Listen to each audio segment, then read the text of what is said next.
My next guest is a man who keeps his eye closely on what's happening with the markets, with money, with life in general out there. Talking to lots of folks. Terry Sawchuk.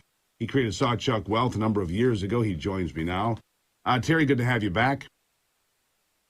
Good morning, Steve. Good to be back. Always appreciate you being here. Now, I'm looking at this, 11.3% is the wholesale price increase. We saw the inflation rate go to 9.1%, but if it were figured the way it was in 1980, when Jimmy Carter was wrapping up the last of his dismal 4 years, the inflation rate would be 18% plus. So they've toyed with, they've rigged the numbers, they've cooked the book. But the fact of the matter is, this is the worst inflation we've seen since you and I were in middle school, right? Well, there's no question. And what you have to ask the bigger question is, why is it here? And the answer is, we pumped $6-7 trillion worth of liquidity through stimulus into the markets.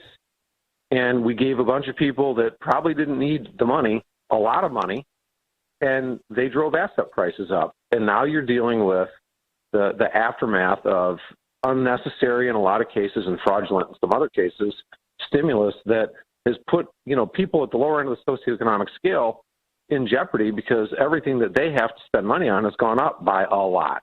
Well, that's exactly right. So $6-7 trillion in liquidity pumped in by way of what Donald Trump did, but more recently as they continue to pump, and they want more. And Joe Manchin thankfully says, no, we're done here. He's not going to be involved with any more stimulus games, which is good news. I mean, they ought to send Joe Manchin a thank you note because he's not allowing the country to be destroyed by his own party, which is, I guess, good news.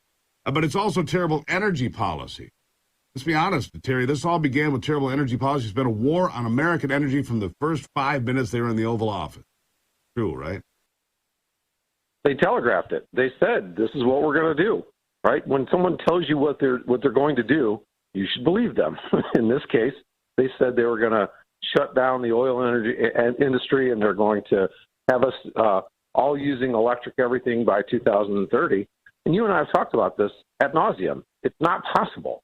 So now this is the kind of leadership that we have.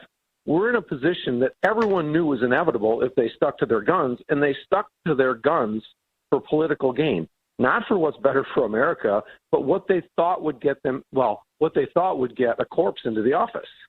And that's where we're at.